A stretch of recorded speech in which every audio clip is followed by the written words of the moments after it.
find you a seat. Grab yourself a cup of joe and put up your feet. Let's talk about the latest news and all about true crime.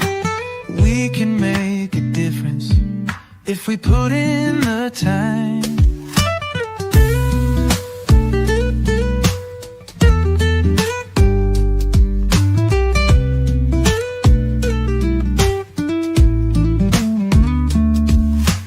Good evening, come and find you a seat. Grab yourself a cup of joe and put up your feet. Let's talk about the latest news and all about true crime. We can make a difference if we put in the time.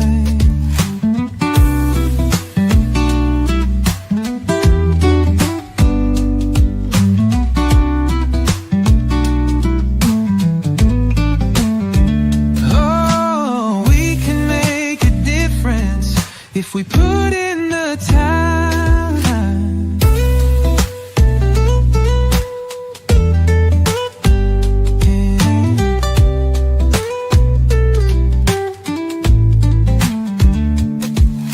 Good evening, come and find you a seat.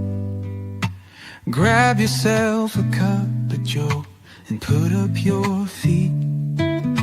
Let's talk about the latest news and all about true crime. We can make a difference if we put in the time. Good evening.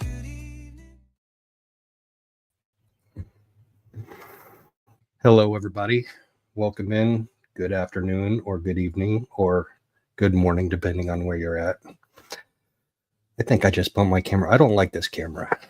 I've been fiddling with it for like the last hour, trying to get the lighting right, trying to get the position right, and I'm still not there yet.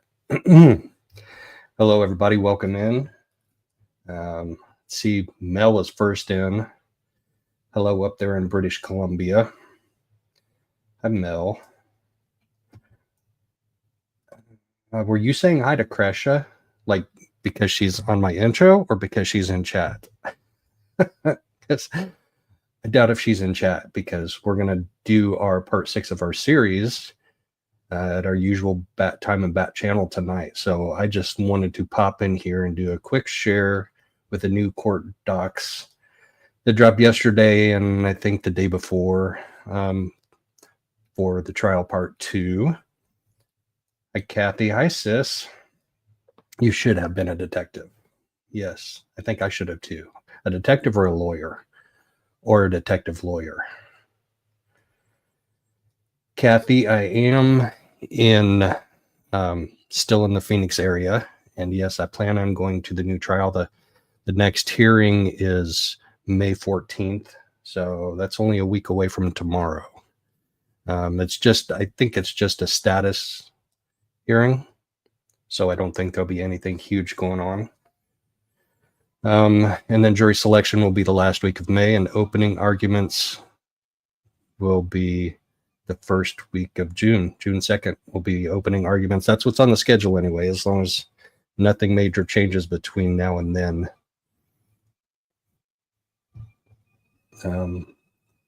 Nan's in here. Hi, Nan. Calm sunshine. I love that name. We all need some calm sunshine in our lives, right? Butterfly. Hey there. A butterfly. Let's see. It may just be me up here sharing these documents with you guys. Deanna Reiner. Hey there. Sue Joy. Welcome in, Sue Joy. And Lori. Yeah, Lori 2.1 will say the evidence will show. We'll see. Because she actually didn't present any evidence or any witnesses or even her own witness testimony in the trial that just ended. And poor juror number 15, he felt sorry for her in her 3 life sentences, the 3 lives she's serving in a cell. Wonder what's going to happen to that. We should be seeing a response from the state on Lori's filing because she filed for a motion to dismiss, partially based on that video, not my video, the Fox 10 video, and Carl's comments. Hi, Dr. Vonda K. Welcome in. Welcome in, everybody. This is not going to be a really long one today, not like 2 hours, probably not even like an hour and a half, maybe not even an hour, because the 2 court documents are really short. Yeah. 2 of the 3 jurors that were interviewed by the press, allowed themselves to be interviewed, both said that they were not impressed with her lawyering skills, lawyer Lori. And most people weren't. I mean, she made a few good points. She really did. She made some good points throughout the trial, but she never could land anything. Like, she approached the runway a couple of times with some good legal arguments, but just like took back off, didn't even do a touch and go. She's back up there at 50,000 feet and missing everything. So these 2 filings are from, well, one is a minute entry, and we'll do that one first. And the second one was a filing by the state. So let me pull those up here. We'll go in reverse order. We'll do the one that came out today. Judge Boreski made a ruling or a court order yesterday for coverage, TV coverage. And it's nothing new. He just reaffirmed what he ruled back in March. Yeah, no flight plan, right? Well, she had a plan, but she also thought she could fly the plane. And she crashed and burned a couple of times. Nancy Joe comes to mind. Kay comes to mind. Plane took on some fire.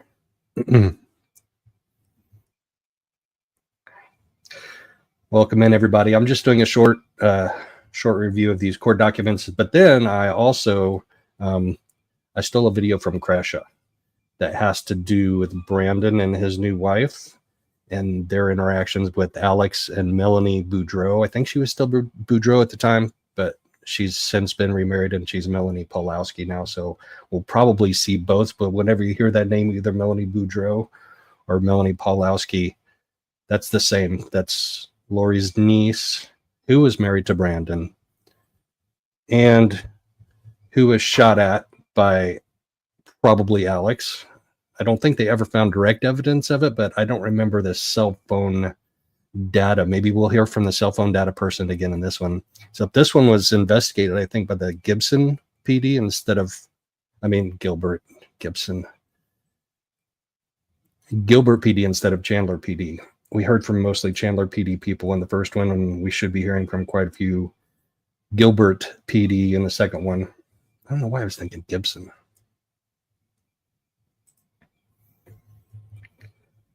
I'm going to show them the first video of the phone call that Kresha did. Says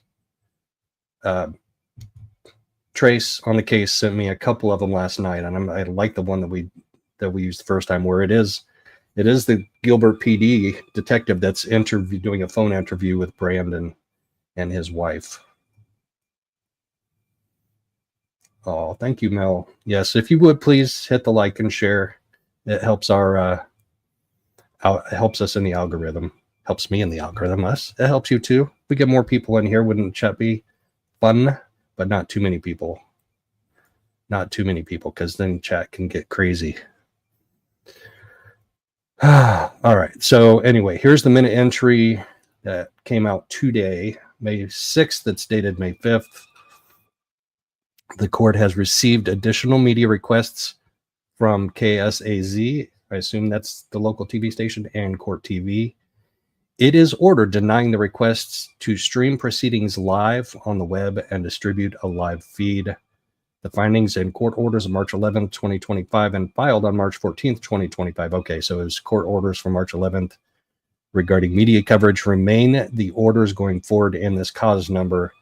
So if it's the same orders, then it seems to me that we'll be on a 30-minute delay, right? Like you did with the first trial and with the hearings right before the first trial. Sounds about right. Good idea, Nam. I can zoom up some, but if I zoom up too much, then we just get a few letters. So that's it. Very short court order. So when it says stream proceedings live, he's not going to allow that, and that makes sense. So you can protect witnesses, you can protect the jurors, and you can protect any evidence that contains sensitive information. Now, this one that came out on the 3rd, it's dated the 3rd, 2/27:52 p.m., but I didn't see it until yesterday, or the morning of the 4th is when I saw it actually posted to the docket. This is the state's request to file a motion in limine to preclude inadmissible evidence relating to Tammy Lachik under seal. So I did a Google search, and Salty did the first Google search while I was talking to her. Well, I got this fresh. Salty's like, I'm going to Google that real quick. So she is a forensic investigator with the Gilbert PD. So I'm just curious what inadmissible evidence could be related to her. Is it like personal evidence? Is it like, does she have a conflict of interest? Did she know some of the parties, or was it evidence related to her investigation that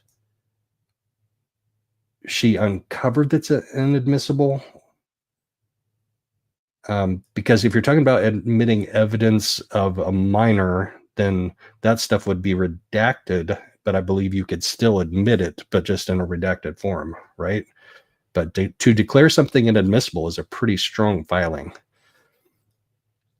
The state of Arizona, through undersigned counsel, hereby requests the court permit the state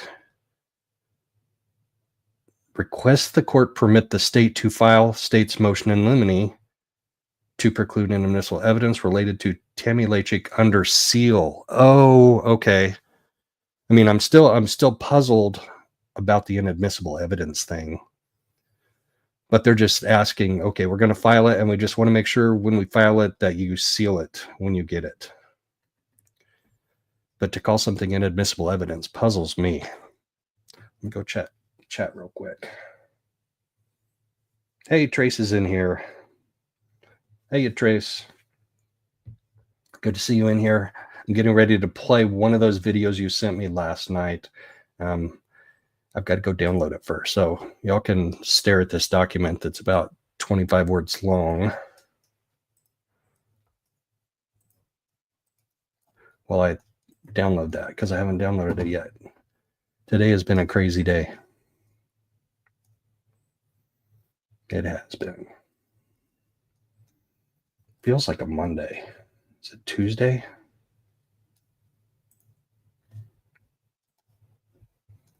Hold on. Don't play yet. Don't play. Okay, so this is from Kresha.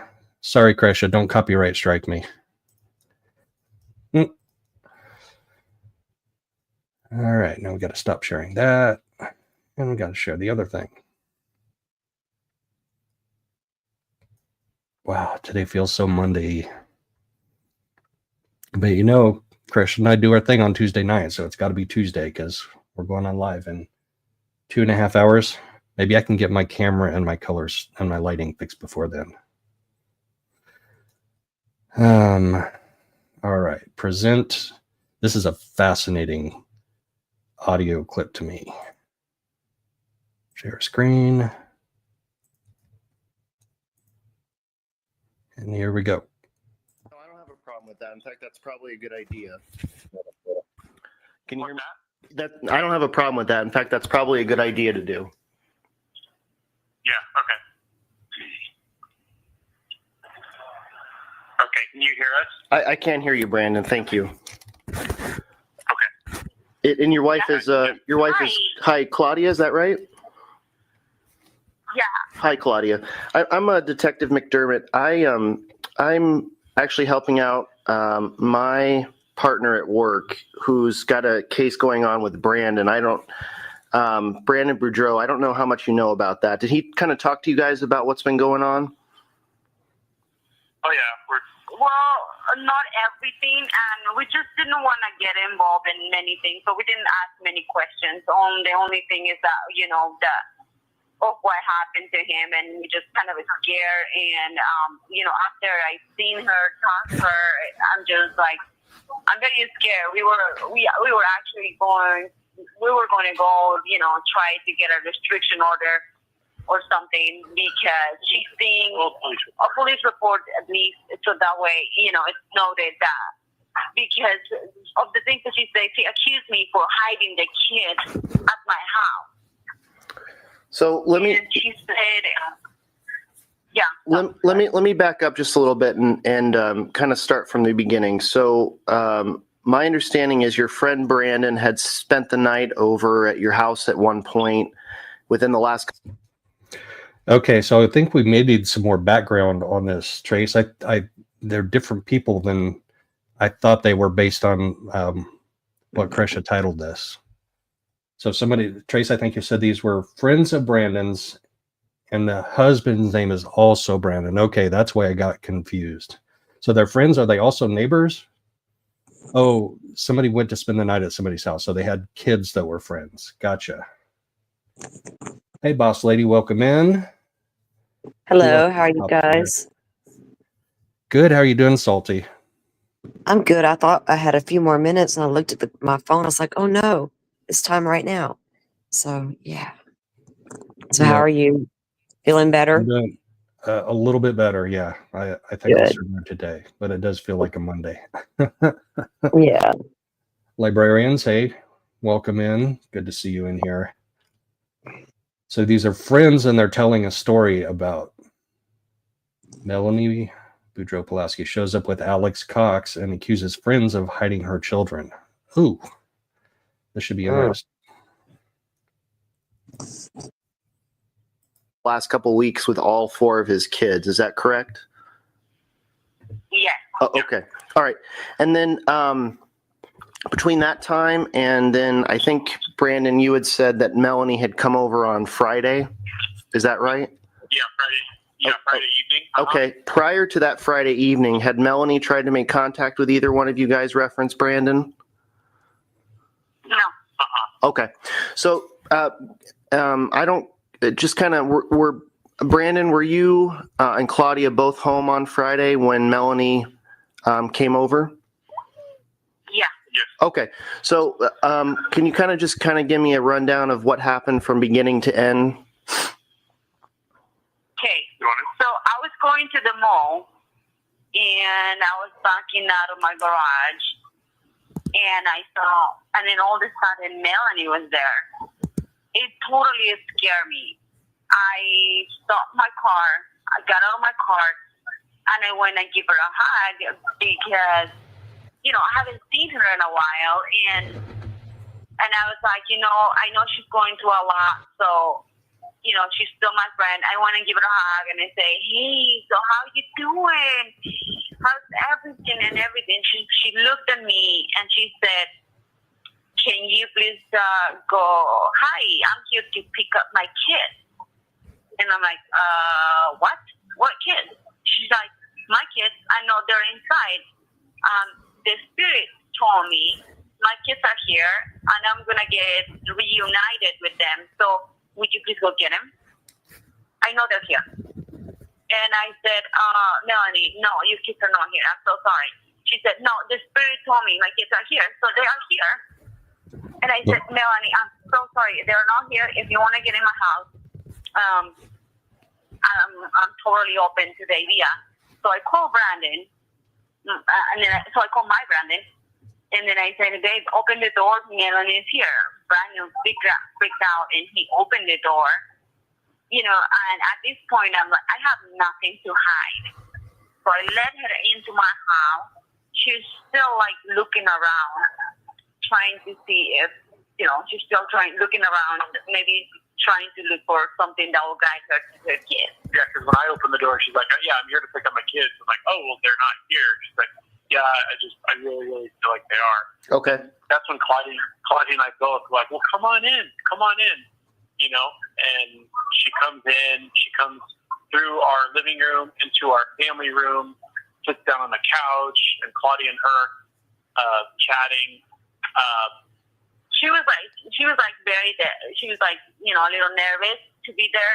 So was I. I was just scared, and I feel like she could feel that. So she stood up and she said, "Well, I gotta go." And so she stood up and walked out close to the door. And when we were at the door, she asked Brandon to call. So she said that if you guys know where Brandon is, like, you really should let me know. I'm just worried about my kids. He's in trouble. I'm like, yeah. And Melanie was trying to get it out of me. He's like, well, you're pretty close with Brandon. Like you probably know where he is. And I told her, I'm like, honestly, I haven't talked to him in a few weeks. So, I mean, and she's like, well, if you talk to him, like, he's involved in some really dark things. And Whoa, what? Wow. Does that surprise you? No, but it sounds familiar to somebody else. Oh, yeah. That made up things to tell other people about people that they. Well, no. Okay. Well, this is Melanie, and remember, she's believing what they're teaching. It's not just that Lori made up lies and told people.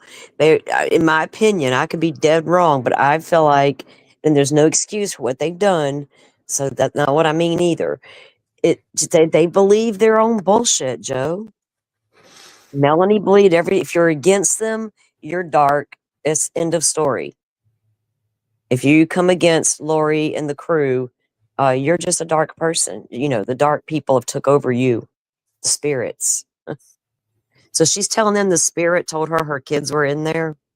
Yes. Yeah. And that's another LDS dog whistle phrase where they use that a lot in the church. The spirit told me. I want to know what the spirit moves you. Everybody hears that, man. It's part of every religion. If the spirit moved you, you might get up and speak in tongues in a moment, like the other religions. I mean, it's like that's what it. But when they say the spirit told me, it's either that they thought it themselves, or maybe there are some that are in communication with spirits. You know, I understand that, and they're not the only religion that kind of believes in that type of stuff, though. Right. So it's not a stretch of the imagination to get there on that. But yeah, I think they just they buy their own stuff, and how could they, right? It's one thing to believe certain things, that I don't know, certain things, I guess, but to go all in and believe all of this stuff that they come up with, this is so crazy. Was Melanie that gullible? She just bought it all hook, line, and sinker? I don't know. I would have a tendency to think that probably Melanie's, who we're hearing about here, she probably was a little more gullible. Than Melanie Gibb was, because Melanie Gibb, like every word out of her mouth was, "Well, I didn't 100% believe it. I mean, I believed it, but I didn't 100% believe it." Yeah, Melanie Gibb wasn't the gullible one here. It was Melanie's the whole time. You can see it in her eyes. The deer in the headlights thing. Whatever Lori says, I'm going to believe. You know, that's been obvious to me for a really long time. And poor Brandon. You know, it takes a new guy to come into her life to wake her up and show her. Once an investigation was launched, there's something serious going on here that you're a part of and you just don't realize it. That to me was insane, figuring that out. The new guy when her new husband wore a wire. Yeah, he wore a wire and everything. Once he got to know the situation and Melanie's telling him all this stuff, he's like, wait a second. You know? Moonchild, welcome in, Moonchild. I think I saw Queen Olive's in here. THX, welcome in. Yes, I know they think they talk to spirits and the spirit tells them what all to do, and if anybody don't like them, they're just a dark person. Right. Yep. We see you, Melanie. Melanie's. Goodness. blah, blah, blah. And I'm like, what kind of things, Melanie? And I'm like, things with Clear, which is an old company, which, you know, and she's just like, just some dark things. And I'm like, what the heck? Anyways, she's like, yeah, so I don't know, would you be able to call him right now? And I'm like, no, Melanie, I'm not going to get involved. Like, just, you know, I'm not going to call Brandon right now for you. So she leaves. She walks out the door. She gets, this whole time, by the way, there was an SUV, her SUV on in front of our house with a guy in it, which I thought was like her private investigator or something. Anyway, so she goes out and she sits in the car. They're out in that car for, I don't know, 15, 20 minutes, just sitting out there. And Claudia and I are kind of freaked out. Like, Claudia and I we jumped to conclusions where we thought, okay, maybe she has a private investigator and they're trying to hear what Claudia and I are talking about, or she's waiting for me to make the phone call to Brandon and she's going to like tap the phone call. Anyway, I didn't call Brandon or anything, but Claudia and I were just kind of like whispering to each other, like, this is so weird. What should we do? And so what we decided to do was call our neighbor over and bring the kids over to play in the driveway. So it would be awkward if we're all in the driveway and hopefully they would leave, right? Okay. So that's what we did. We're in the driveway, and they're still there, man. They're still in their SUV in front of my house For 45 minutes. So Claudia goes out, walks to the street, and says, you know, whatever you said. And then I said, is everything okay? And she looked at me and she said, yes, I'm just trying to make some phone calls and trying to do what you do. And, you know, Brandon is into very dark stuff. And I said, well, I don't know, Melanie, but you are kind of freaking me out right now because I don't know what it is. And she had suitcases in the back of that car, and she had a car seat ready to go where I don't even know where. Right. After that, I looked at the guy and I said, who's this guy? It was that white, the late 40s, bald guy. And he was looking, and then I look at him, and he wouldn't not even look at me. Like, he wouldn't even look at me. He kept on looking and stuff in his phone. That happens. I went inside of the house again with the kids, and at this point, my neighbor comes out, and I tell her, oh, did you see that SUV that was standing right there? My friend thinks I have her babies, and I'm scared of what she's going to do now because I don't have any babies. She's like, well, that's very freaky. And right after that, she left. And I was like, oh, well, good, she left. 20 minutes later, she comes back across the street from us. I don't think she saw us because it was getting dark. And then she comes out and she stands right there. So I was like, what the frick? Like that, this is like very freaking me out. So I walk out to them and I look at them again, like to make sure they see me. Like, yeah, they're like parked like just like maybe 1 or 2 houses down the street. And then after Okay, so this is Kresha that's adding these extras in here. So thank you, Kresha, but not thank you for that huge scary picture that you showed a minute or so ago. I was like, whoa, what's this? Highlighting a notable pattern of behavior. They parked a few houses away when they arrived at Brandon Boudreau's parents' house in American Fork. Oh yeah, that's another video. During that visit, Melanie was, oh, okay, so this is all rolled into one. So we just had the audio. Now we're going to have, and that audio was with the Gilbert PD investigator checking into Brandon Boudreau's case. But then this is a separate incident where the American Fork police officers responded. I think we're going to watch that now. I've got a separate video of it, but we can watch this one. This is Bodycam. do that, make sure they saw me. They freaked out. I think. Okay. They drove That's again. fine. They drove. I gotta learn how to read. They left, and they came back again. Like they were doing 2 rounds around my house, and that was like the most scary thing ever.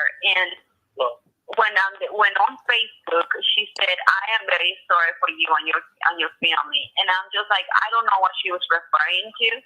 So I am just scared. Well, because what she said, she did say at one point, you know, you guys have an awesome family. Oh, yeah. Family, and I'm just worried about you guys too. Yes. And then she would talk, and then she got to the point where she said, you guys have a wonderful family, like, Brandon's involved in some dark things, like, Don't get involved don't get involved. If you guys know what's good for you, like, in your family. Just tell me where just tell me where he is. and then I'm gonna get my kids, and So everything's gonna be fine. that was a straight up threat. So, okay, and I'm sorry. What happened after that? What's that? What happened after that? Nothing. I mean, she was just driving around and for a while, and then nothing. Okay. We didn't hear anything from her. But All right. dude, I was scared because the guy that was with her, I didn't know if it was like, you know, I don't know what. I mean, you know, I just didn't know what. If she is convinced that her kids are in my house, which they're not, but she's a mom, and if she's convinced, I don't know what she's going to do to, like, break in or something. So I stayed up all night, like, on lookout because I was scared, man. You know? Right. Okay, so that was Friday. What time, Claudia, what time were you leaving for the mall when she was outside the house, approximately? What time was that? I was around 5:30. 5:36. Okay. And then, and so she asked if the kids were there. You guys let her in to say the kids weren't there. And she told you that a spirit told her that the kids were over there. Did I hear that right? Yes. Yes. Okay. She said the spirit told me that the kids are here, and then the spirit told me also that I'm gonna get reunited with my kids tonight. Did she explain any of that? Did she explain that anymore? Did she expand on that? What she meant by that? Like the Holy Spirit. Yeah, the Holy Spirit, like, you know. Okay. And then, so then after she didn't see that the kids were in there and she walked outside and you guys talked outside for a little bit. And then she eventually got back into her SUV. And what is her SUV? What does she drive? What did she have there with her? A white Kia Sorento. A white Kia Sorento? Mm-hmm. Okay. Pretty sure that was it. Okay. And did you have And no license plate. That's the next thing I was going to ask. What was the license plate on it? What did you see on there? I was gonna take a picture. A piece of paper. I was gonna take a picture of the license plate, you know, to report it, but they didn't have a license plate. It was just a white paper, so the car must have been new Okay. with a permit or something. Okay. And then she sat there in the car for, you said, roughly about 20 minutes, and you saw that, was she seated in the driver's seat or the passenger seat when she got in the car? Passenger. Okay. So the only other person, if I heard that right, was that white male who was bald, who didn't say anything to you guys or didn't acknowledge you in any way. He was in the driver's seat? He wouldn't look at me the whole time with the car on. Okay. And I asked her, like, who's this guy? And Trying to make eye contact with him, and he would not look at me. And she says, he's my friend. okay. And- I have a lot of people helping me out and look everywhere. Okay. Because I said, why don't you go look somewhere else? I'm sure, I don't know. Why would you think they're here? And she said, I have people all over right now. Okay. And then she sat there, you talked to her for a little bit, and then I think you guys eventually went back inside. And then I think, was it your neighbor called over and said that she had driven away? Or what was that you said about, you guys went inside and then your neighbor talked to you guys? Oh no! While we were outside in the driveway, that's when we were talking to our neighbor. Oh, I'm sorry. Okay, but did I get that right? That eventually, but eventually she drove away. But she was like driving up and down the street, like and parking, like. So she left, and then 20 minutes after she came back, 3 houses down, across the street from our house. And then, and just parked there. And then I walk out, make sure she saw me, because I was going to walk out to her again and ask her what the heck was going on. But then she drove away again. And after that, she came back again. 20 minutes after, she drove by again, like twice. And I was just driving by. She didn't park, but Okay. And so I was still alert because I was like nervous. sure. Yeah. So when she was driving and returning, did she ever get out again of the car? Did she always stay in the car? She stayed in the car. Okay. And I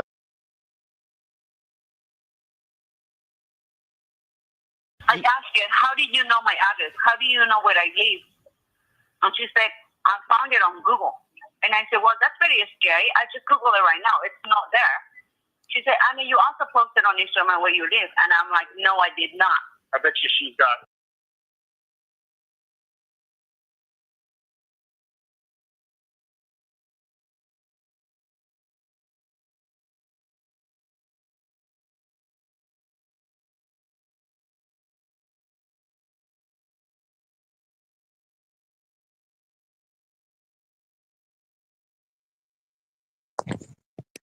Joe, you there?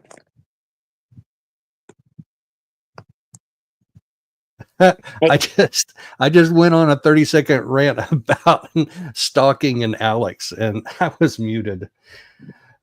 See, that's why it's good to have a co-host, so you can be like, "Are you there? Are you there?" It went silent all of a sudden. I'm like, okay. Hi, Crasha. Welcome in. I borrowed your audio clip of the Gilbert PD interviewing Brandon's friend Brandon and his wife. So I hope you don't mind. Please don't copyright strike me. You're inserting this video of Alex here, though, is pretty cool because it's creepy. And we just heard the lady say that I Googled it to find you.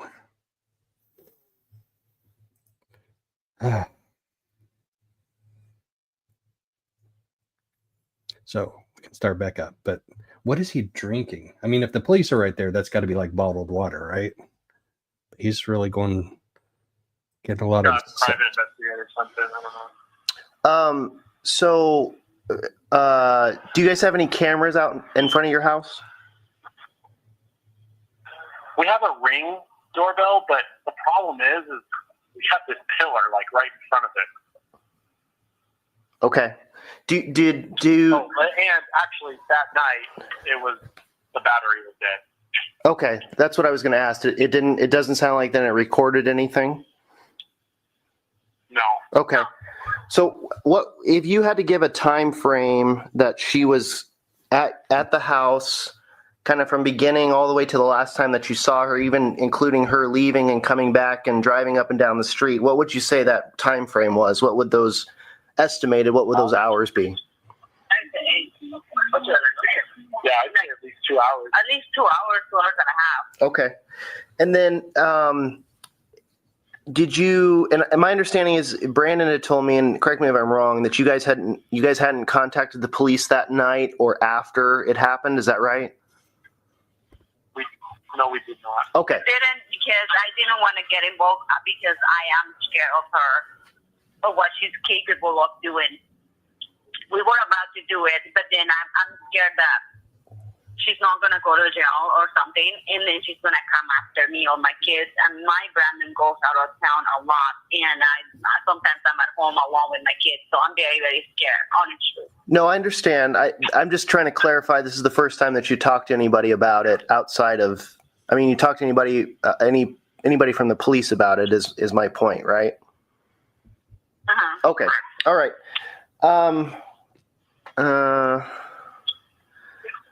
And then she kept repeating that. And Brandon, did I hear this right? That Brandon's involved in dark things, and that's what she kept saying, right? Yeah. Okay. Yeah, that he's involved in some dark things, but Brandon, but Brandon only works for a satellite company, and most people, if not everybody, loves Brandon.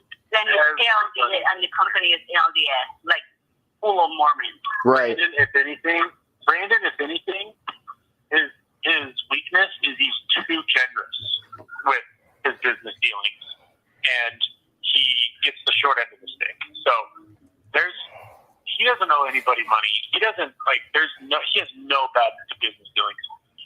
I know for sure Melanie is just trying to make stuff up to make him look bad because she is absolutely freaking out at this point, if we're completely honest. With, the attempt on Brandon's life and all of these things, she's just trying to make stuff up. And did you see the comments on Facebook, the post that she made? Have you seen that Facebook post? I haven't seen any Facebook posts. Does she have a Facebook page that she's put a particular post on? Oh, yeah. She's calling Brandon a kidnapper and all this crap. She made this post accusing Brandon of kidnapping the three kids. And then she said that she was going to give $10,000 to whoever gave him information about where Brandon or the kids. There's a lot of Brandon's friends. Wow, they're going to give $10,000. I wonder where that fits in the timeline of when Lori was thinking that she was going to be getting some of Charles's life insurance policy and or Social Security money. Oh, I don't know. This girl. Yeah. I don't know. She knows she ain't got 10 grand. She was on Facebook running her mouth. Right. Trying to make Brandon look bad. And where are you going to get 10 grand, Melanie? Lori going to give it to you? Exactly. Friend commenting saying, he's been you haven't talked to the kids in 3 weeks. Why are you just caring about that now? Why are you just caring about wanting to know where the kids is now? And it's just not adding up, dude. And when I saw her, she didn't have a tear in her eye. Oh yeah, Claudia. Because your kids? Yeah, I do. Because I was as a mother, and my kids are missing for 3 seconds at the store, I freak out. I go nuts and crazy, and I'm a mess. She was she was put together, like nothing happened. I asked about the kids and how does she feel about it. You miss the kids, and I started a conversation about, this is what your kid did, and this is what your other kids did. And she said, yeah, she would not show any emotion. Brandon, can you text me that Facebook post? Can you text me a link to that when we're done off the phone? Yeah, right now. Okay. Text the link. No, I'll send you. I'm gonna screenshot the post with her name and everything. But it's a lot of screenshots. There's 180 comments. Is there a way to forward the link and you can just forward it right to my cell phone? Is there a way to do that? You think? Okay, the problem is, I think maybe sooner. Nonchalantness. You had to bring that up, Kresha. Nonchalantness. I have a question about that divorce settlement, though. So supposedly she got a lot of money in the divorce settlement. I thought she was the one that moved up to Idaho and abandoned Brandon and the kids. Is that right? Or am I getting... See, I'm not... That's why I need to dig more and dive more into this particular story about Brandon and their kids and their relationship with JJ. Because Trace has been kind of filling me in, but I'm way behind.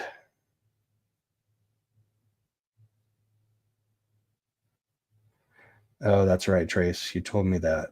Wow. Their page is private, so then you won't be able to see it. But I see. Okay. It's under Melanie Withdraw. Okay. Are you friends with Brandon Boudreaux on the? No. Add Brandon Boudreaux because she tagged him. Okay, so you can view it through Brandon's Facebook page, so he probably has access to it then too, right?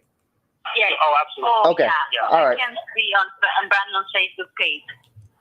Okay. Whoa. So she offers $10,000 reward for information on his whereabouts and she tags him in the post. Wow. Yeah. Women, I swear. Okay. All right. Anything else you guys You think? have a court date tomorrow? Is that right or something?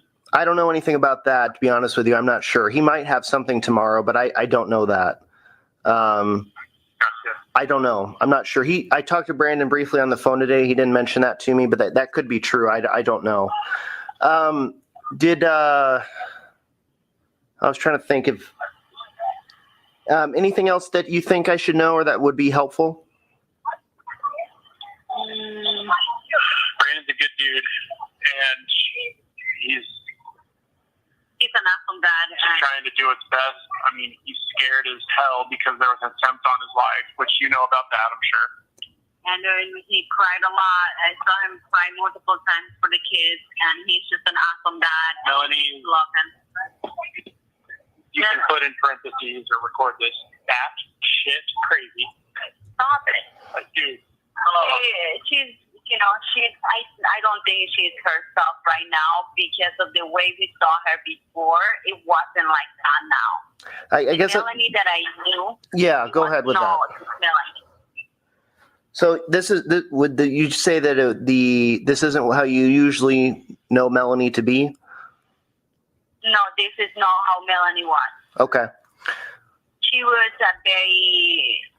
very sweet and always just smiling. And not only that, she was always like, she will like never, like, it was like she didn't have a soul in her body. Like, it was just like a cold person that she would not show any emotions to anything. I even tear up trying to tell her how, the older boy touched my heart by saying how much he loved his mom, and started tearing up a little bit, just trying to get her side, her emotions come out. Because she would not show any emotions. Like, yep, that's him. He's a good boy. That's it. Like, it's just... Yeah. That's just not Melanie. That's not Melanie. I swear. I know Melanie. We met Melanie. We hang out with her. We went on trips with them, and that was not Melanie. I think at the end of the day that night, you're calling about that night. Yeah. Totally accused us of having your kids there, which wasn't true. And then she totally threatened us, which, we've described that guy that in the car to Brandon, and he thinks it's the same guy that tried to shoot him. That she shot him, not tried. And so, And tell me again, what was the threat? What was it that she said at the end?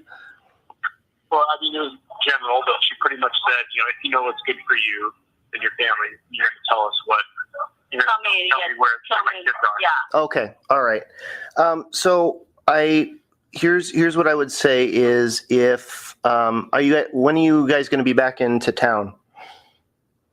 Saturday. Okay. And you said somebody's out at the house right now watching the kids? Yes, and I'm very scared. We were not gonna come to this trip, but since it was already booked and everything was done, set for everybody, we came. But I'm still like very nervous about what she's gonna do, or because if you read on the messages on Facebook, she's accusing me of hiding the kids. Okay. So the thing that I would relay is whoever's ever back at the house watching the kids are you're back at your guys' house right now? Yeah, it's grandma. Yeah. Okay. So going forward, I would say I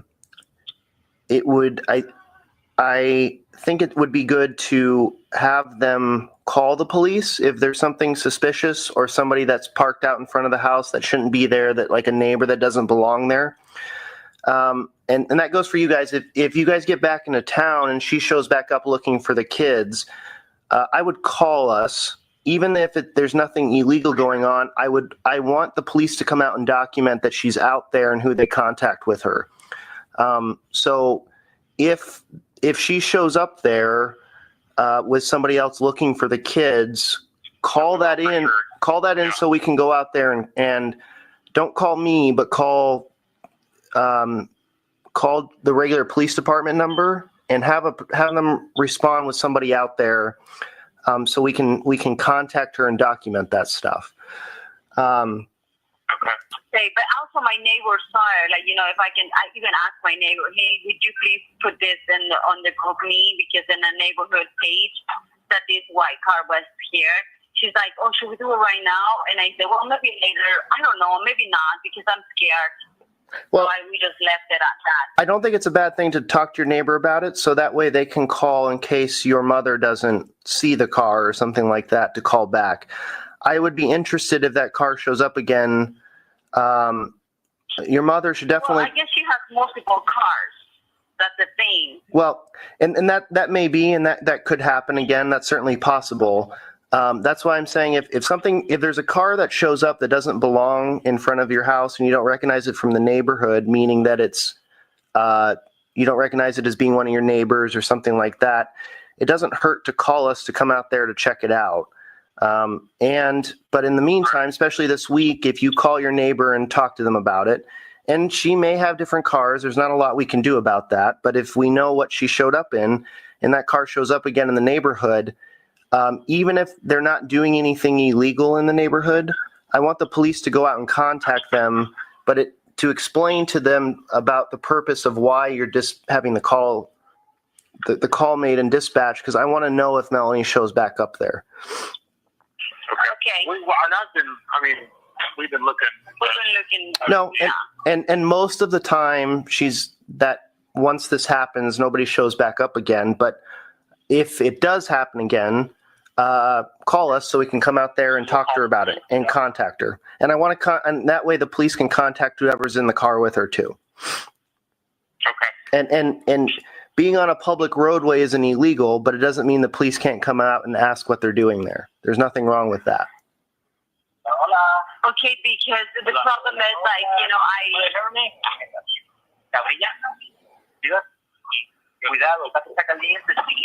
But yeah, we haven't seen it, but we will. If we see it again. Okay. All right. Call the police for sure. All right. I'll let you guys go, and then if you think of something else, or you can always text me or call me back at this number, okay? like, the thing is that she has a court date tomorrow, so I'm scared like she's gonna think I'm gonna be hiding the kids while Brandon goes to court or something. Well, and that's why it's just good to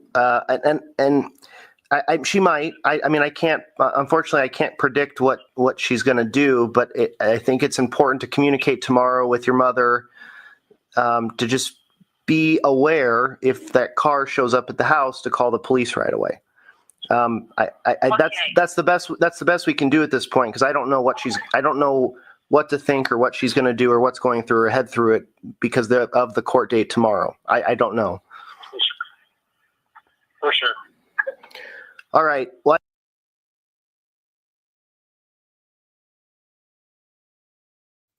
all right. So now that we have about twice as many people in here, so I've got the video. We're going to go to the video that was in American Fork. I've got the body cam video from Fox 10 that Trey sent me last night. We're going to go watch that. That's about the same length of time, and that would be perfect and give me a little break before Krish and I go live at 8 o'clock Eastern, 7 o'clock Central, 5 o'clock my time. But now that we have that many people in here, let's look at the court filing, the very brief court filing that came out today. Maybe somebody has an idea about what this means. So once again, came out to. Oh no, this is the one that came out a couple days ago. Not the one that came out today. The one that came out today just said they can't live stream this next trial. So that probably means it's going to be on a 30-minute delay again. But this is the state's request to file a motion in limine under seal. So you can understand they're saying we're getting ready to file a motion in limine, and we just want the court to be aware that we would like to enter this under seal. Obviously, the judge is probably going to allow it, but the things that are curious to me are this right here: inadmissible evidence relating to Tammy Lachik. And Salty, you Googled that, and she looks like a forensic investigator with the Gilbert PD, right? Yes. Which was very interesting. Yes. So inadmissible evidence relating to a forensic investigator is puzzling to me. Like I said earlier, usually if it involves a minor or something like that, they will redact it and they will still enter it in. But inadmissible evidence is pretty strong language. And that's not Inadmissible evidence by a crime scene analysis. Yes. It really piqued my interest. And we looked at her credentials. We looked at a lot of things. When we realized this, we were actually talking when we realized this document was there.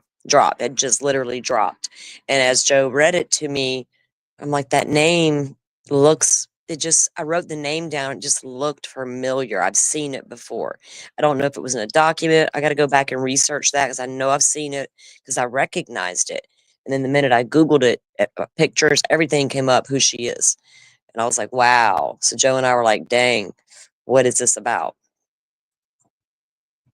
It's hard to tell. I'd have to look at other documents because this is pertaining to Brandon's case, correct? Yes, this is the 2022 case, the one that's coming up. So I would need to take a look back at some of the other documents filed in Brandon's case to try to figure out who she is and what it pertains to. I don't have I've seen all the Koberger documents, right? I've not seen all the ones in Brandon's case. So I'd have to go searching through them to figure it out.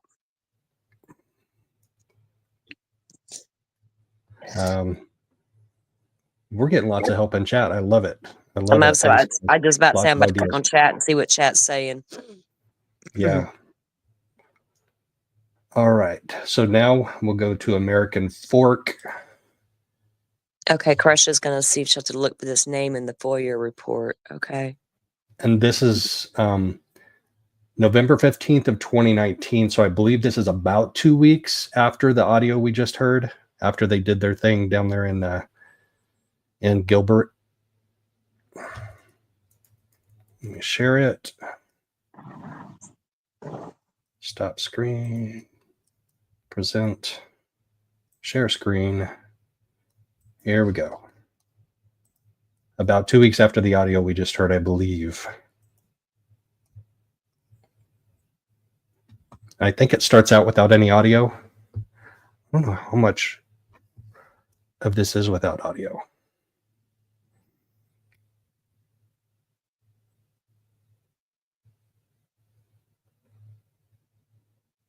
I think that it's the body worn cam audio is off. I don't think it's because usually if my StreamYard messes up, I can at least hear it on my end. There we go. Officers,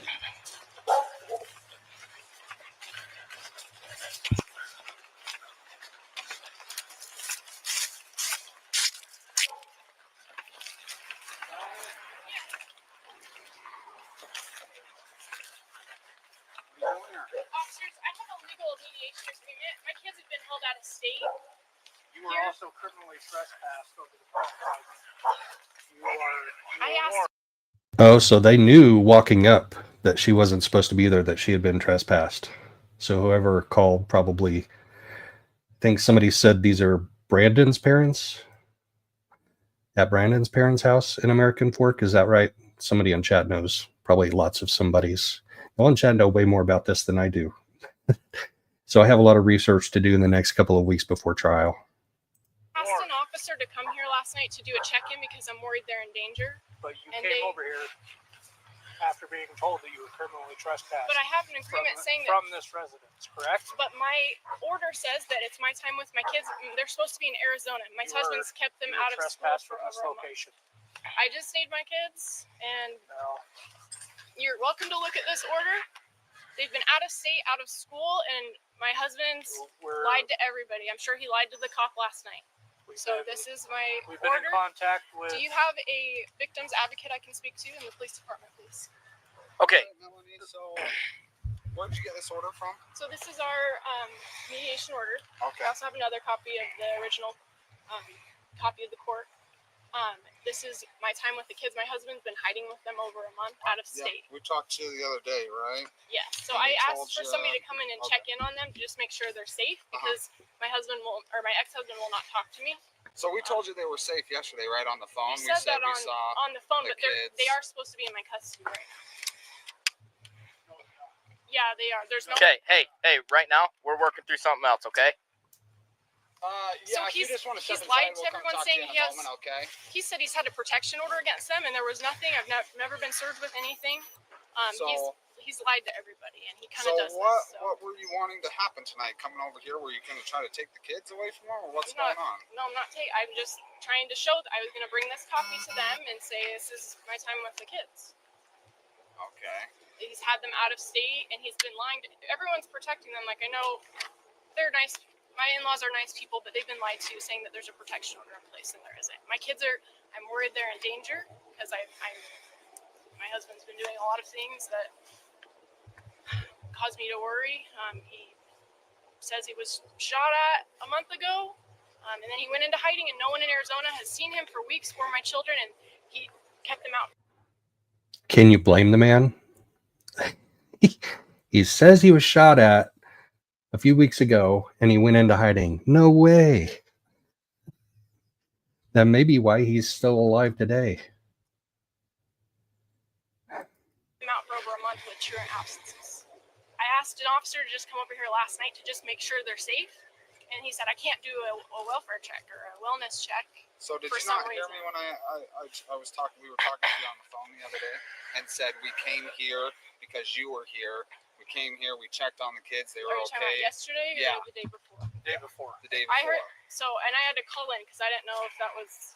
I just heard something on speaker. I didn't hear everything. I heard that it wasn't super clear, and so I called in the next day and I said, "Can you? Because I don't want to have to go over there again. Can you send an officer to come check in?" Came over here anyways when we told you that you were trespassing. It doesn't matter, right? Well, my children are inside and they're probably in danger. They're probably in danger. You know that for sure. Like. Well, I know what my ex is capable of, and he has a lot of evil people working with him. So I just wanted to make sure my kids were safe last night, and the officer.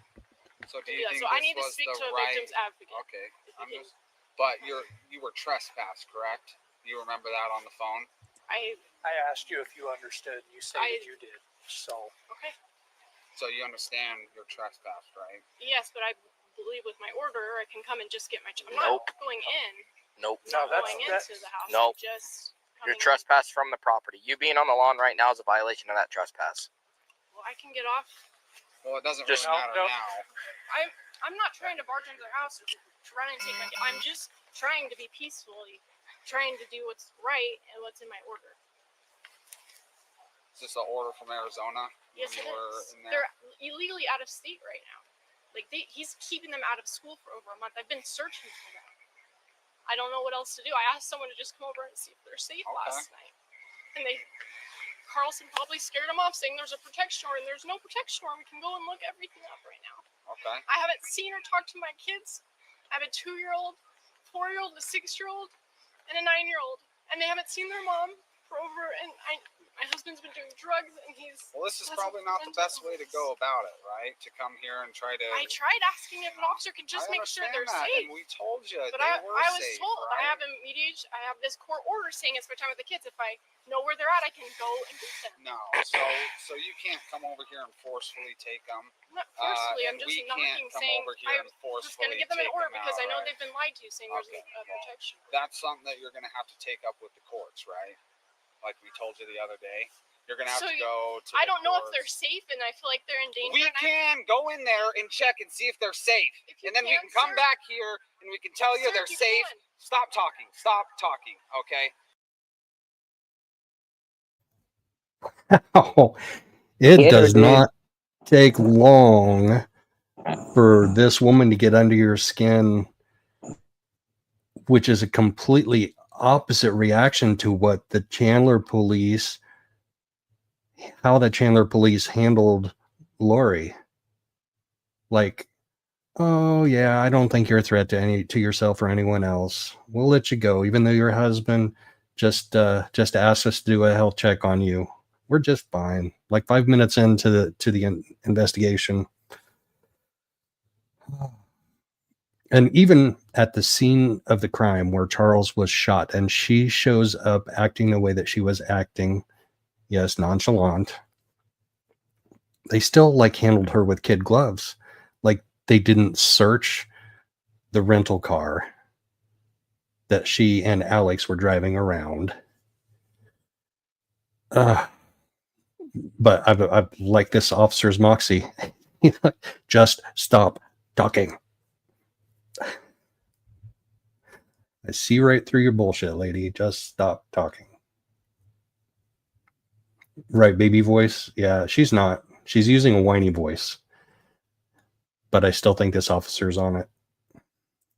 We can go in there, check if they're safe, but we already trespassed you from this property saying you can't come back here. And what you came back here. And it doesn't matter if you got this piece of paper.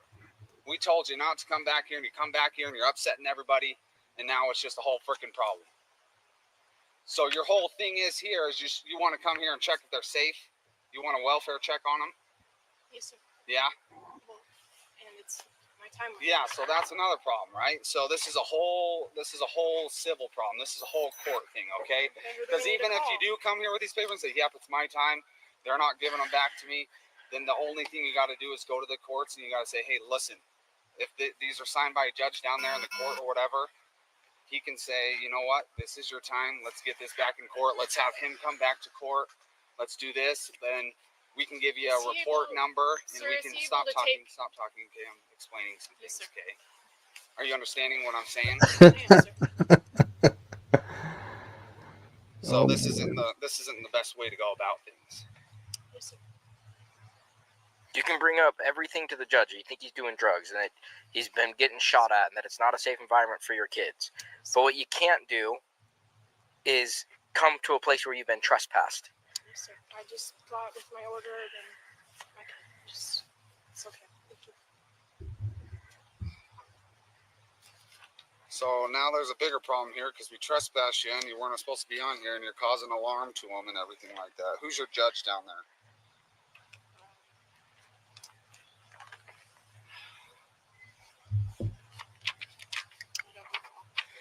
You don't know your judge? Who signed your papers? Where'd you even get these papers from? They were mailed to me. You live in Arizona? Yes, sir.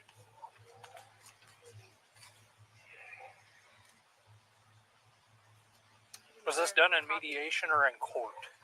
Because I don't see anything. It's a court ordered. So I don't see anything signed by a That's judge. what I was looking I at. have the copy with more signatures if you want to see that. This was just for them. I was just bringing them to them because I know they've been lying. This is a mediated settlement agreement, not a court order. Yes, the court mediation was. Well, if it was done through mediation, it's not through the court. That just means that you guys sat down with the mediator, you agreed on something. This is not something that's been enforced by a judge. It has, sir. I have the paperwork. So you guys went to court, you Yes, sat sir. there with I think I asked that a couple minutes ago. This is at Brandon's parents' house in American Fork, which he has is a suburb of Salt Lake City. My sister got married in American Fork. I think it's in the Southeast Valley, if I remember right. there with the judge. Judge Yes, made sir. a determination. Let's grab that real quick so I can Yes, see what absolutely, kind of sir. judge that And is. I have a. Yeah.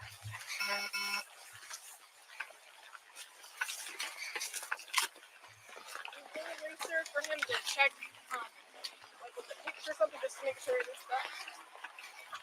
What, you don't believe us that we can go in No, there and sir, check I- their well-being or No, what? no, sir.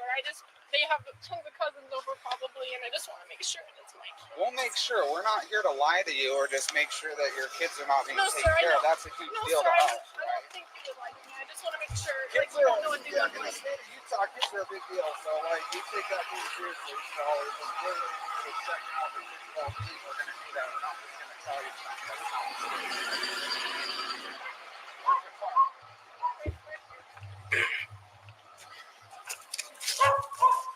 Behind the truck? Yes, sir. Is there anybody with you? What's his name? Alex Cox. That was interesting. Is there anybody in the car with you? What's his name? Alex Cox. So I wonder how far along Gilbert PD's investigation into Brandon's attempted unaliving, how close they were to identifying Alex as the shooter. Because we just heard in that audio before that Brandon suspected him all along, like 2 weeks ago, but I wonder how close the detectives are to coming to that conclusion or suspicion. And there's probably no way American Fork PD would know about that, though. If that's Gilbert PD's information, there's no like APB or, national alert out for this guy, then American Fork PD isn't going to know about Alex at this point. Well, someone's got to be.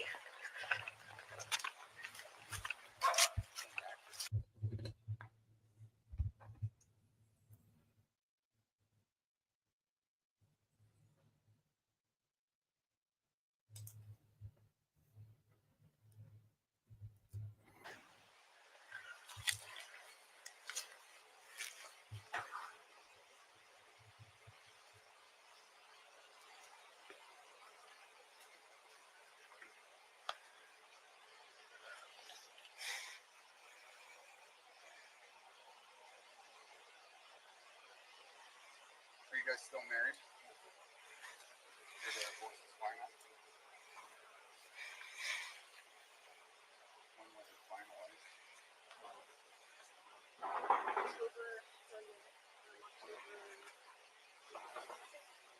Wow. Here? So beginning of the 15th, we didn't have any orders mailed out yet. I didn't have any copies, so we didn't have any of the kids. We didn't see my sets. Okay. Have you been back to the court since he's left the state of Arizona? I would love to speak to a victim advocate. Okay. I'm not safe. 36, code 4. Home in Arizona? I'm not, and so I had to. I've just been looking for them. I don't know how I had to do it. I thought, like, it says in here to not go straight to filing court since there's a process that we both agree to go by. So we're supposed to contact each other first, and who hasn't been So if contacted. you guys haven't been doing that, then So there's a whole order. So I was just trying to do things the right way. I don't want all this drama and just trying to file something would have heard. I don't know because I couldn't be at my house. I didn't feel safe. I didn't follow. I've tried to do the best I can with going about this. I don't know. I've never done this before. Like I don't. okay, so the proper thing to go about this is, when all things else are failing, what you got to do is go to the court. You got to see a judge. You got to do the whole court stuff. Yeah, Does but that not make sense, or what do you want? no, it's a long process. Like he's been hiding with them for a month. Right, but if How do they're I? hiding and you can't get in contact with them, you're doing all this stuff, then the next step is to go to court and do all that stuff, right? I couldn't safely do that, and so You can't see. Sorry about the low level of audio, guys, because the body worn cam guy is back a good deal away from the car now, so it's hard to hear. She just said something about hiding for a month, something like that. But if you want, I can fast forward through the low volume part, or if you guys are trying to pick it up, I'm going to fast forward a little bit. Hello? Just have a question. Were you guys looking at my car as well? Nope, you're good. Oh, okay. You can keep on going, man. You're good.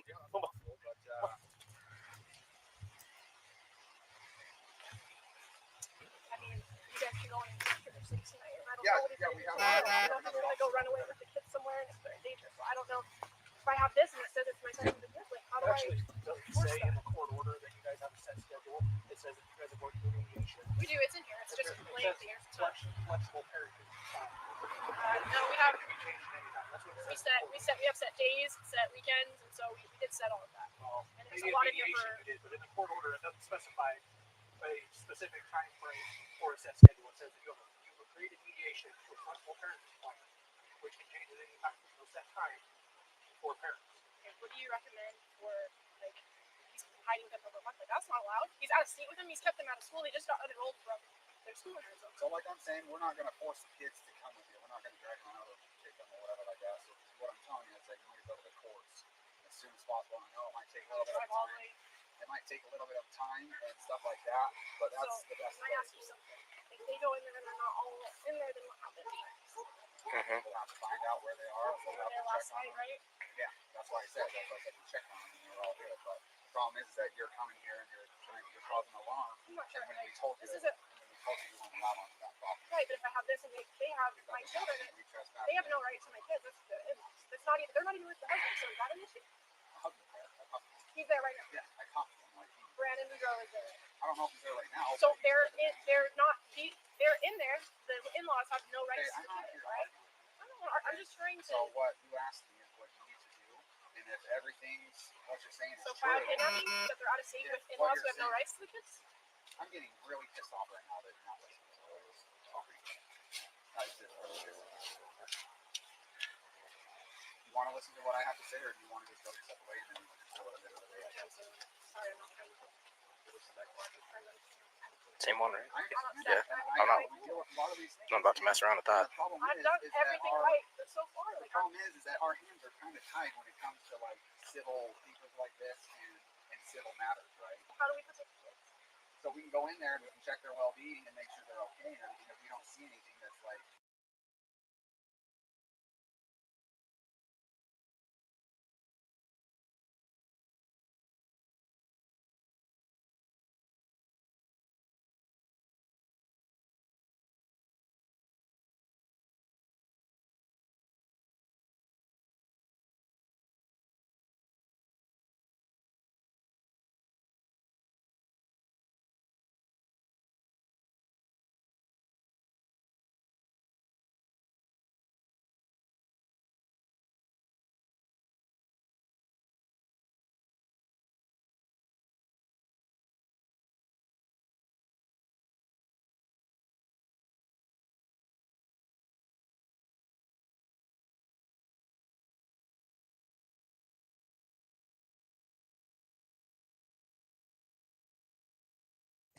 If you're late coming George. in, I pause. Yeah, I'm here. I Okay, pause okay. just to explain. There's a few new people coming in that need to know this was November 15th of 2019, so about a month after Brandon was shot at, and he's been in hiding with the kids. He takes them up to his parents in American Fork, Utah, and somehow she finds out about it and shows up there with Alex Cox and demands to get him. She's been criminally trespassed. So she's trying to talk the cops into doing something that they don't really have the right to do right now.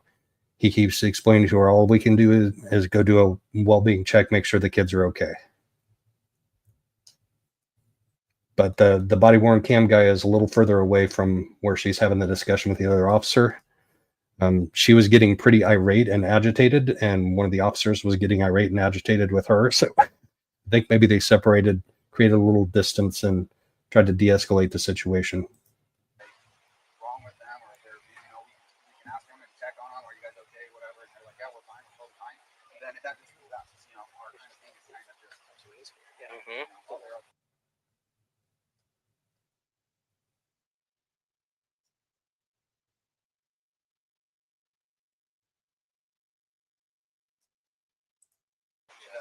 Yep. Did you check?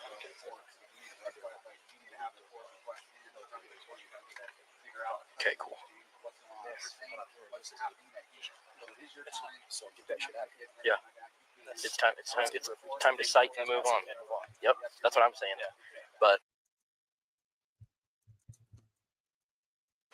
We're not taking them away from them. We're not going to forcefully give them. Everybody's safe. Everybody's safe, and that's not even binding or legal yet. So, quite frankly, How is it not legal? because it hasn't been signed, it hasn't been submitted by your mediator. Okay. So Can I show you, sir? facts are. No, I don't want to see it. I actually don't want to see it. Facts are, I think you should get a citation right now for trespassing, and then we should move on. You want me to do it for you, dude? sure, I haven't really done anything, so. Yeah, it's like.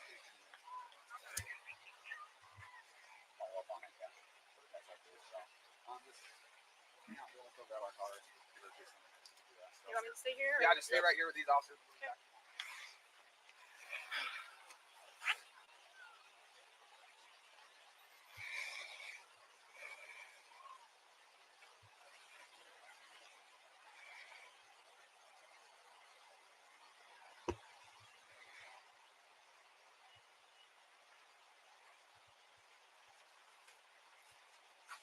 Can I ask you a question, sir? Yeah. Officer, how do you know that it has not been submitted to the court systems? That's a conversation that your husband had with the mediator. So if I pull up this Superior Court and it shows record that it has been, that's the story he's been telling, sir, but that's not the truth. Okay. I mean, you have an actual record that says, sir. yeah, it's valid right now. I do, sir. I mean, it doesn't matter. I mean, you're not gonna get the kids out of here tonight anyway. Sir, I just want to make sure they're safe. They're safe. I just saw all 4 of them. Yeah, but do you have their pictures? Like, how do you know it wasn't a cousin? How do I know it wasn't a cousin? Do you know what their pictures look like? Do I know what their pictures? Well, I don't know what the kids look like, but So how do you know that was them? how do you know that there's 4 kids in there? Because that, the officer right? said that all 4 of What was my it? children. was it a 2-year-old, a 4-year-old, a 6-year-old, and a 9-year-old, right? 3 boys, 1 girl. No, 2 boys, 2 girls. 2 boys, 2 girls. Sir, The is youngest, there a picture you can was take to the, confirm that was the youngest one a girl? Yes. And then, so that means your 2 and your 4-year-old a girl? No, boy. Boy. Blonde, curly hair, dimples, blue eyes. Yeah, they're all in there. Is Right. there a way that I'm not gonna go start snapping pictures of kids. I Okay. just But- there are tons of cousins over there. How do I Oh, know there's that's tons of them? cousins over there? Right now? You know for a fact Probably. there's tons of cousins They over there? always You can have- argue with me all day, you're not gonna win. I Okay? just would love to speak to the victims after. There's 4 children in there that are happy and healthy. I Okay? hope so. 2 of them are playing Fortnite, the other 2 are watching Frozen. Is there anything else you want to know? The facts are You you just can't take even their be here. word that it's not filed in court because I have legal documents saying that it was filed in court and signed by him, by the judge, by our mediator. So Where's it at? you just take right here. I've been This is trying to show it to you. Doesn't matter. I mean, again, still doesn't matter. I mean, you can do whatever you want, but I'm just I'm here. gonna do whatever I I want. know. Like, You facts will. are is that I get it. facts I are get is it. that like I'm not just gonna go there and remove the kids from the home. You can do whatever you want.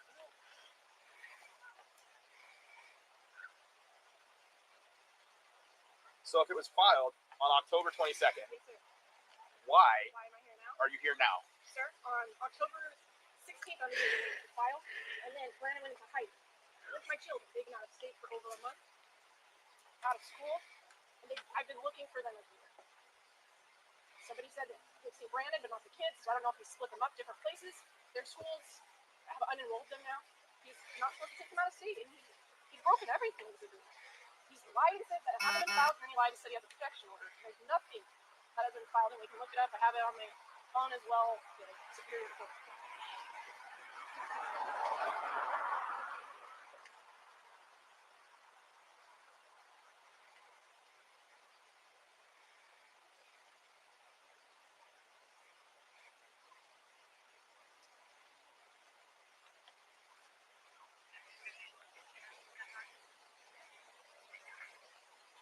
Well, there's that. So whether or not, I mean, obviously 36 code 4. it may be filed or it may not be filed. I don't know. Whatever. Sir, I sent an officer over here last night to do a welfare check, and they completely, and then he said, I'm happy to go do it, and then he called me and started, like, the tone totally changed. Like, they've been lying about what orders are in place. They're legally not supposed to be out of state right now. They're not, I don't even know if Brandon is there. They're not even in the care of either of their legal guardians. Yeah, but they are safe. But they are safe and they're taken care of. So we're not just gonna go in there and remove them from the house. Even though they're not with the legal guardians. Absolutely. In-laws that Absolutely say, not. No way. No way. I mean, you guys got all this other stuff going on. Like, if the kids are safe, we're not gonna take them out of the house. It's just that simple. And furthermore, it's a civil problem that we can't do anything about anyway. Does that make sense? Like, this is a custody thing. There's not much we can do with custody. All we can do is document that there's a custodial interference, and that's it. if there's a way to get a picture, just make sure that they're there in the city. I'm not gonna go in there and disturb them anymore. Okay? They already don't want to see a cop. Okay? They don't want to see a cop. If he kept this order, we wouldn't be doing All right, but I'm not gonna go in there and stir things up even more. Their mother and I know. I get it. know for sure if they're sick.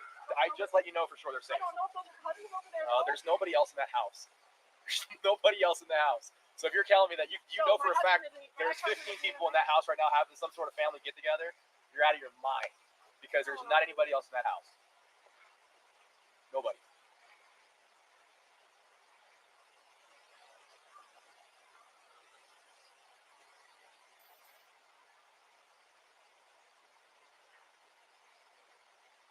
And honestly, your best option right now is probably just stay away from here. Because what's going to happen is you're going to end up in jail. At some point in time, we'll just end up taking you to jail. Okay? And honestly, that custodial things, there's like nothing that we can do about it. Nothing. Not a thing. Sad. I get that it's sad, but you can't come over here. One, you've been told not to. Two, You're not kidnapped by their own parent. He has just as much right to them as you do. No, he doesn't. He literally says that it's my child. He's fighting with an out of state. He's literally has broken everything. Are you guys still married? No. Well, then you guys have both got conflicting stories, and at this And I point, have proof. I'm not they're coming up with stories. I'm telling you the truth. they're in a I have safe home, documents. and I'm just not gonna read you. Nobody's gonna read you. So you can sit here and argue and do all that stuff. Bring this guy over here. I'm gonna be in here. I have a family member with me. Where are you staying right now? Where are you living? I live in Chandler, Arizona. How long you been out here? Yeah. I came out here on Tuesday, and I drove several hours away, so I don't want to be around. I'm here. I'm trying to figure out why you do it. I was in Idaho and that. You really drove to Idaho yesterday? Or $5. And then back. Why would I got my order and I came back because maybe since it's my time with the kids, he's broken everything in there. Or you can look at this and say they're not being released in the state of Arizona. So I was cool. I believe you guys have some problems going on right now. Sure, and I just want to make sure that there's my 4 children. Here's the thing. I'm not going to do anything to do it. Okay? I'm not going to go in there and parade around, take pictures of these kids. You know, I can show you a picture and you can just go make sure it works. show me pictures. Show me pictures of all four. I see all four. So, show me pictures.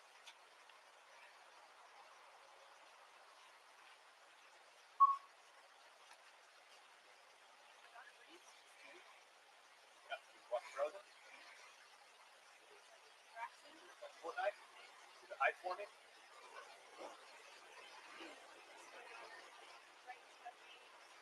What?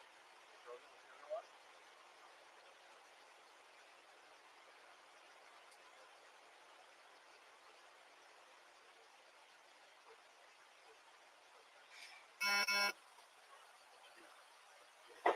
Yeah, we're playing Fortnite.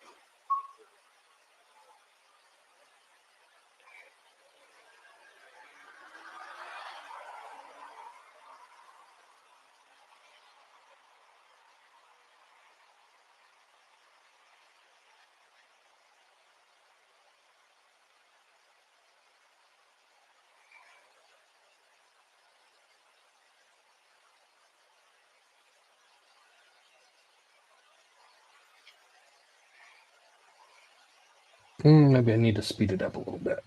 I'm gonna say, dude, what in the world?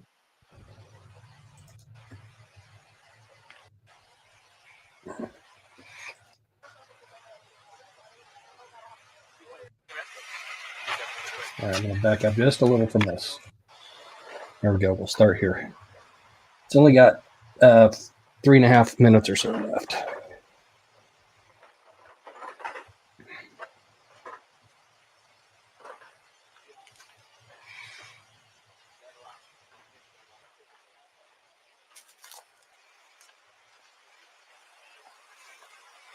What's up, Alex? You have your ID on you, man?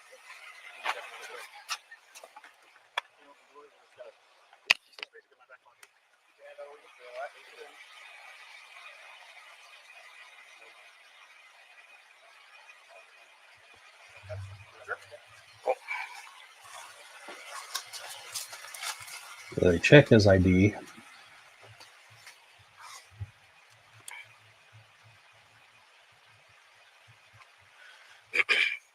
pretty good, dude? Not bad.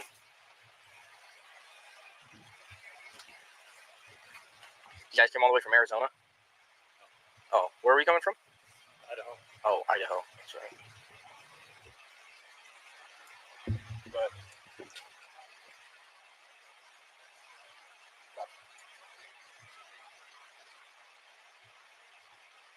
You live in Idaho?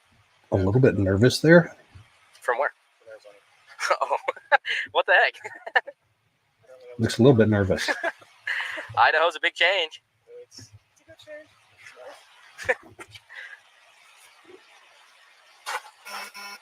All right, here's your ID back, man. Thanks, Alex. Appreciate it, man. No problem. I can turn the phone light on for you. Well, I'd keep my light out of your face, probably. I'm just with everybody here. We can watch her, and then all of a sudden, she's like, "Yeah, I got somebody out here." We're like, "Whoa, just let's make sure everybody's safe and okay." You know what I mean? Yes. So I'm not moving. cool.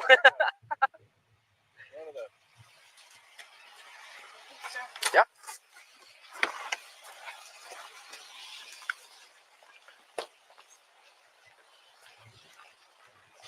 Or maybe just a guilty conscience? Did he have a conscience?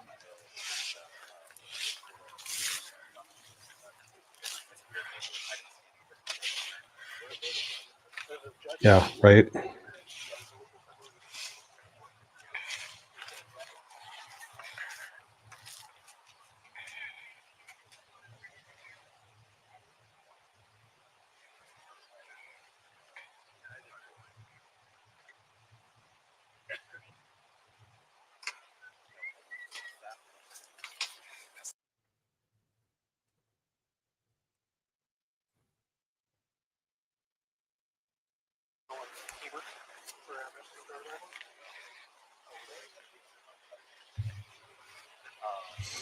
Yeah, true consumption.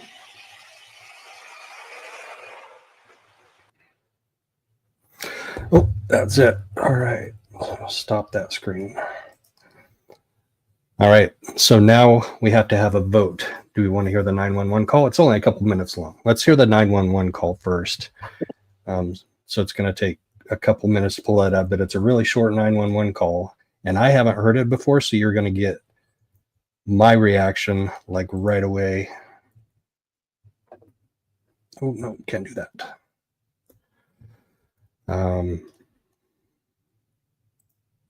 It's going to take me like 3 minutes to pull up a 2-minute audio call.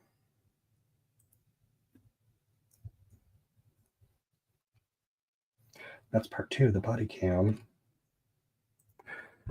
What happened to the 911 call? I've got part 2. Oh, there we go. All right. This is from, once again, from Fox 10 Phoenix.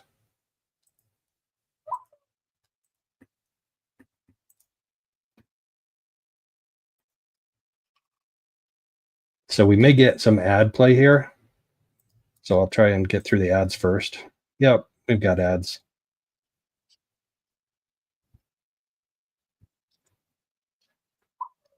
Skip the ad. Oh, they won't let you. All right. We'll share and then I'll zoom up when I share.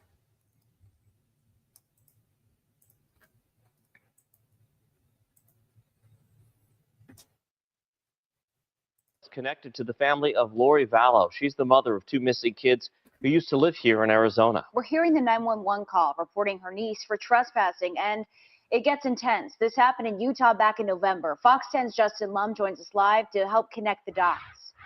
Mark, Christina, Melanie Boudreau actually moved to Idaho from Arizona without her kids shortly after her Aunt Lori did. Relatives say they both joined a religious cult led by Chad Daybell. Now she's involved in a custody battle with her ex-husband. Just 3 months ago, police say Melanie tried to take her children from their grandparents, not once, but twice. Get out of my house! Okay. Get out of my garage! Get away from my door! Now! Mister? Now! The police are on your way! Get away from my door! Now! You're hearing the 911 call made by Carlson Boudreau on November 14th in American Fork City, Utah. He's yelling at 30-year-old Melanie Boudreau, who police say trespassed onto her former in-law's property, despite being told several times to leave. Yes, my son's estranged wife, who has made threats, and I don't want her here. Brandon Boudreau used to be Melanie's husband. They lived in Arizona and had 4 children. But after a divorce last summer, Brandon says Melanie decided to move to Idaho, following the lead of her Aunt Lori, whose kids JJ and Tylee haven't been seen since September. She's in my garage. I'm not opening the door if she's at least in my house. If I open the door, there's going to be a problem. If you understand what I'm telling you. The police report says Melanie continued to bang on the door and yell, claiming she had a court order to take her children. Police say she trespassed onto the same property just 2 days prior. Brandon's father also gives the dispatcher disturbing details. Somebody tried to kill my son 3 weeks ago. Okay. Oh, that's terrible. She's involved in it. On October 2nd, Gilbert police say Brandon was shot at while he pulled into his driveway. A bullet hit the driver's side window of his Tesla. The investigation is still open. Get out of my garage now! Okay. Get out of my garage! Get off my property now! American Fork police say Melanie's uncle, Alex Cox, drove her to where her children were in a 2020 Kia Telluride. After her arrest, she was booked into Utah County Jail on a criminal trespass charge enhanced by domestic violence. The day after the arrest, Alex Cox bailed Melanie out. Less than a month later, Cox is found dead in Gilbert. You can find our interactive timeline on anything related to the search for JJ and Tylee on fox10phoenix.com. Live in the studio, Justin Lum, Fox 10 News.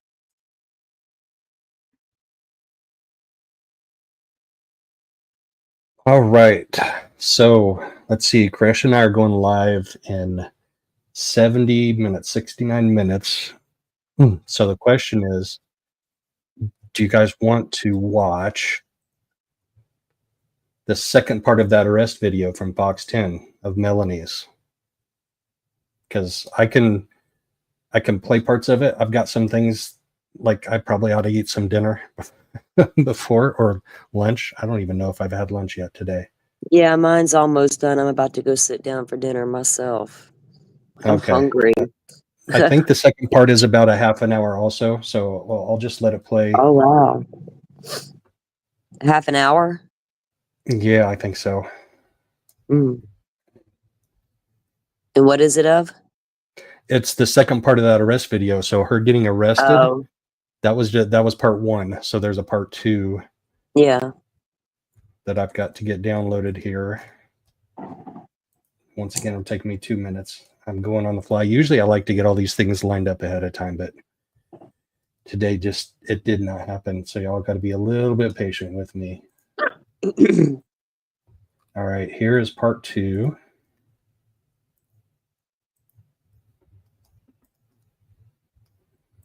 In 5, 4, 3, 2, 1.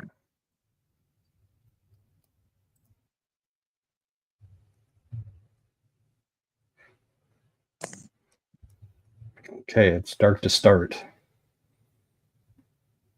Interesting. Here we go. There's about a minute of. Okay, so things have changed a little bit. Okay.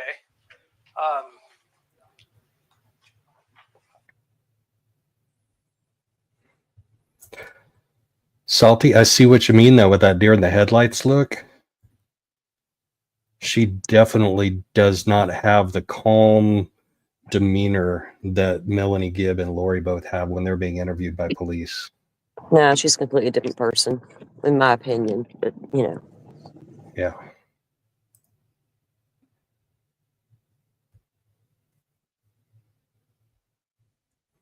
Did I? Please. We made a mistake and didn't catch on until afterwards. Your criminal trespass is enhanced to domestic violence. How does that work? Because you were in a domestic relationship, you had, in-laws there. You trespassed. You entered the garage unlawfully. So we're actually going to be taking you into custody tonight. Okay. So I'm just going to need you to go ahead and stand up, face away from me, place your hands behind your back. Do you want me to just leave? You can just set that right there. We'll take everything with you. Okay.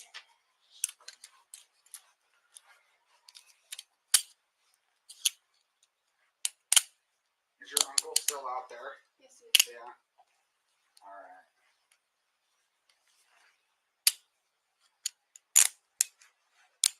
So do you have anything on you that would be considered illegal in a correctional facility? Drugs, knives, weapons? Guns, knives, alcohol, drugs, Oh, sorry, anything like that. I don't drink. I'm gonna. Okay. All right. I can go give these to your uncle. You probably want this to have some contact information and stuff. They can hold this at the jail for you, or if you want. I can give it to my uncle. Do you know phone numbers off of this and everything? So. I don't. Do you want to take that with so that way when you are released you can make contact? Yeah. Okay. Are these cuffs too tight? No, sir. Okay, I'm gonna go ahead and double lock them so they don't cinch up on the ride over to the jail. Okay. Is that call still open or no? Yeah. Okay. All right, just go ahead and follow.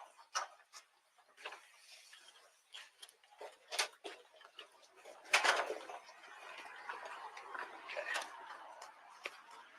I'm just gonna come right back here. Grab a bunch of stuff out of that back seat. So.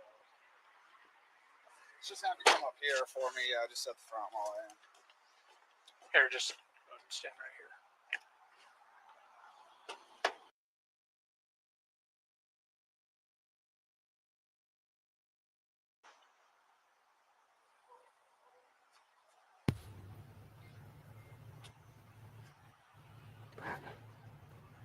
AZ Mermaid, they did run his, well, they showed it. They asked for his ID. I don't know if they ran it or not. We'll let him know. You really will? Yeah. Probably not, Yep, actually. we'll let him know before we leave. That way he's not sitting around waiting for you. Thank you. Yep.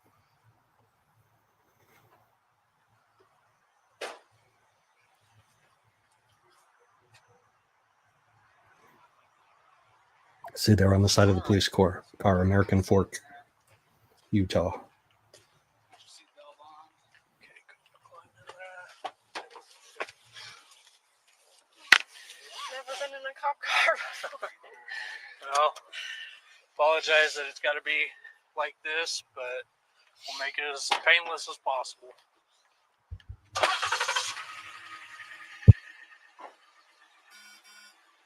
Do you want me to go let Uncle know? Or do you want to do it when we pull up over there? I don't know if we want to pull up over there because I don't want him to see her, you know. So Okay. Do you want me to go over there then? we can go over there real quick and just. That's a good question. I don't know if the police departments had conducted their investigation enough at that point in time to have an arrest warrant issued. I don't think so. Those investigations were slow moving. Yeah. His arrest, Alex's.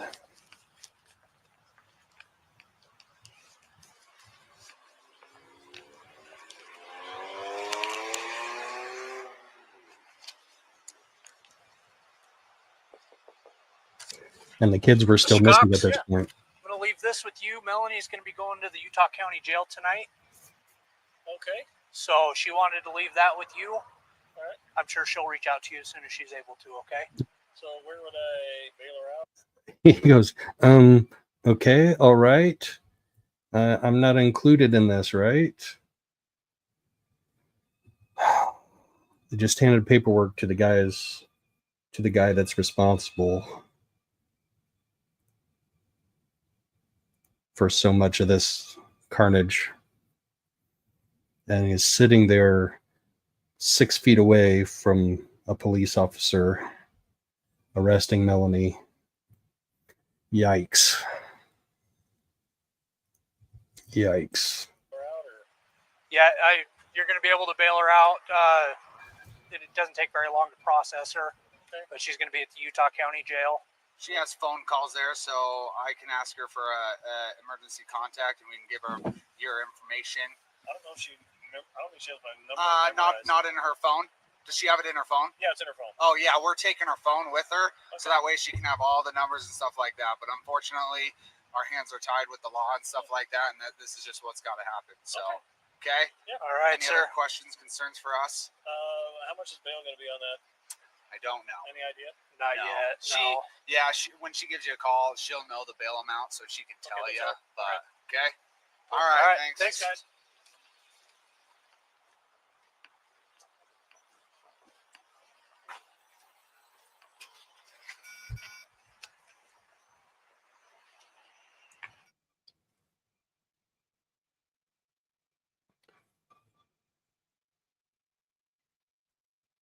So Ian, is that Melanie's new husband? The one that wore the wire?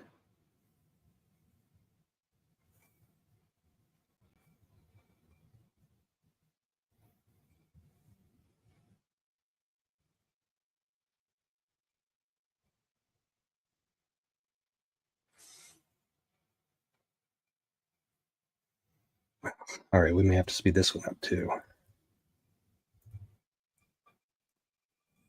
There's not a whole lot going on there. Not a whole lot going on there. Good, we get to fast forward. I get to eat some dinner before Kresh and I dive back into the Gwen Pace memo. We don't need to see this guy driving. I wonder if Alex or if Melanie's talking now.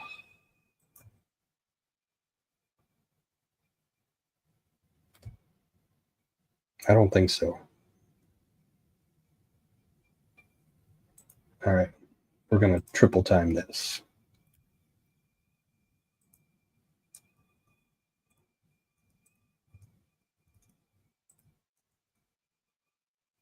Double time, can't triple time.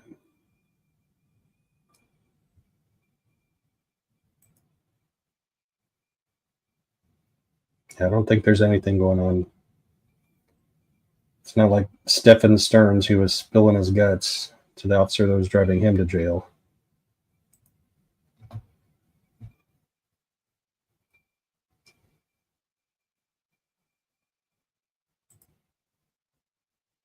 Yeah, that's it. All right.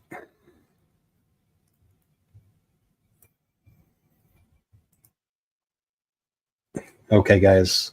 I am going to go grab some dinner before Crash and I go on in an hour. Let me put up the link. We're going to do part 5 or part 6. Are we up to part 6? Yeah, we're up to part 6 of our series on ritualistic abuse in the Mormon Church, particularly pertaining to the Glenn Pace memo. And it's just such a deep dive that we're a little more than halfway through it, and it's taken us 5 episodes to get there. But I mean, the research she has done is just so amazing, and it just opens up more rabbit holes and more rabbit holes and more rabbit holes. Let me see if she's got the link up on her YouTube yet, because I want to post that first, and then I'll post mine.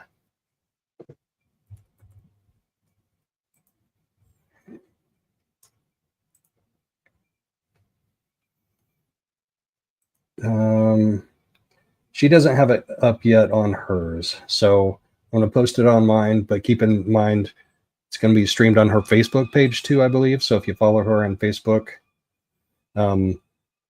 Trace, if you would, can you post the link to her Facebook on there? And here's part 6. There we go. I can post the link to that.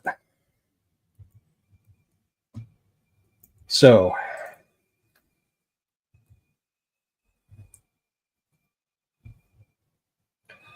there's the link to my live stream tonight with Kresha that will begin in 57 minutes. I'm going to go get some dinner and some water. And thank you all so much for being in here. Thank you to the mods and to the chat. I mean, considering the sensitive nature of this subject, everybody in chat was amazing. You all had amazing information and support for each other and for me. So I appreciate that. Salty, I appreciate you coming up. I told you it'd be another half an hour. It was like another 3 minutes. So That's all right. You're good. Thanks for having me. Yeah, thanks for weighing in on everything. I always appreciate your thoughts. Thanks, everybody. Have a great night. I'll see you in 56 minutes.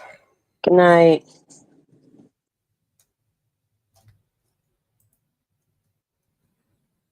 I got to select my outro video. It was on morning outro. Now we're at evening outro.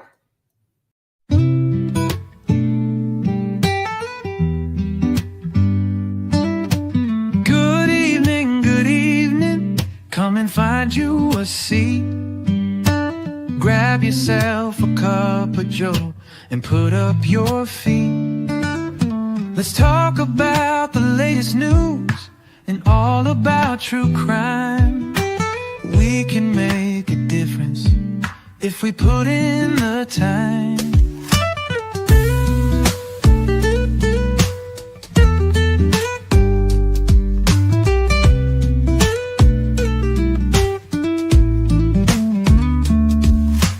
Good evening. Come and find you a seat. Grab yourself a cup of joe and put up your feet. Let's talk about the latest news and all about true crime. We can make a difference if we put in the time.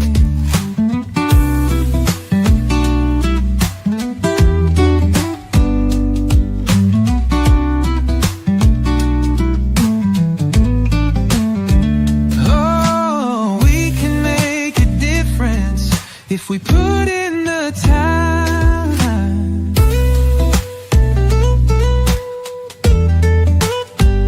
Yeah.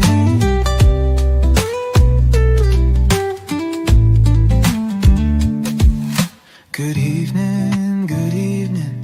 Come and find you a seat. Grab yourself a cup of joe and put up your feet.